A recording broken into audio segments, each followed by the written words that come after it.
کس قدر اس شخص کی اسٹیبلٹی ہے، بدبختی ہے کہ وہ پھر بھی کہے کہ نہیں میں پھر بھی نافرمانی کروں گا. تو وہ تو ایک دن کی بات ہے. قیامت کے روز انسان جب زندگی کے متعلق سوچے گا، جب ایک ایک گناہ کو یاد کرے گا، پھر وہ کہے گا صرف 2 منٹ ہی تو دینا، صرف 2 منٹ میں نے اپنی خواہشات پر قابو پانا تھا، صرف 2 منٹ کے لیے میں نے گناہوں سے بچنا تھا. لیکن نادان انسان ان 2 منٹوں کے لیے یہ زندگی، پوری زندگی، 60-70 ایئرس کی جو زندگی ہے، 80 سال ہے، 90 سال جتنی بھی ہے، بس دنیا کی خواہشات سے بچنا تھا، نفس کی خواہشات سے بچنا تھا. پھر کیا تھا؟ پھر جنت میں جو چاہو وہ تمہیں ملے گا، جو چاہو تمہیں ملے گا. لیکن یہ بات قیامت کے روز سمجھ میں آ جائے گی. آخرت میں تو سب سمجھ جائیں گے، جب موت آتی ہے تو سب سمجھ جاتے ہیں، لیکن سمجھدار وہ ہے جو موت کے آنے سے پہلے سمجھ جاتا ہے.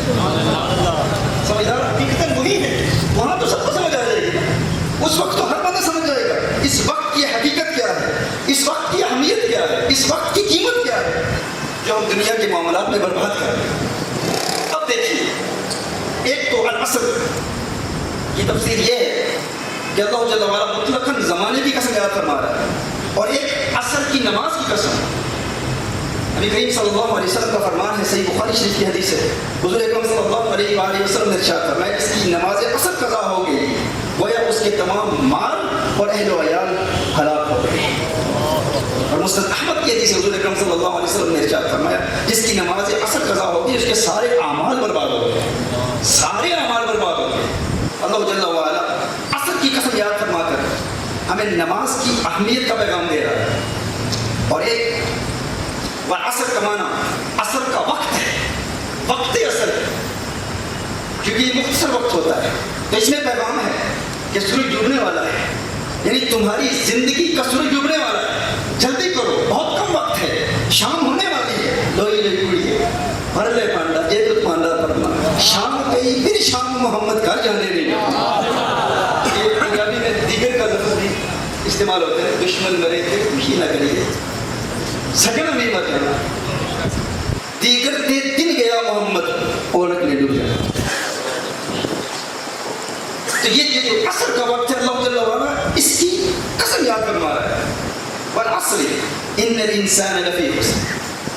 اب مزید آگے بڑھتے ہیں. جب یہ کنسپٹ تھوڑا سا کلیئر ہو چکا کہ مقسم بھی مقسم علیہ کے لیے دلیل ہوتا ہے، ثبوت ہوتا ہے، تو ایک تفسیر یہ بھی ہے جو سب کی محبوب تفسیر ہے، وہ یہ ہے کہ محبوب تیرے زمانے کی قسم. اللہ جل وعلا نبی کریم صلی اللہ علیہ وسلم کے زمانے کی قسم یاد فرما رہا ہے. جس زمانے میں نبی کریم صلی اللہ علیہ وسلم کا میلاد ہوا تھا، جس ربیع الاول کے استقبال کے لیے آج ہم یہاں پر آج کی اس محفل میں جمع ہیں، اس زمانے کی قسم یاد فرما رہا ہے. محبوب تیرے زمانے کی قسم، تیرے دور کی قسم، ان الانسان لفی خسر. اب کچھ لوگوں کو یہ قسم اور یہ مفہوم راس نہیں آتا.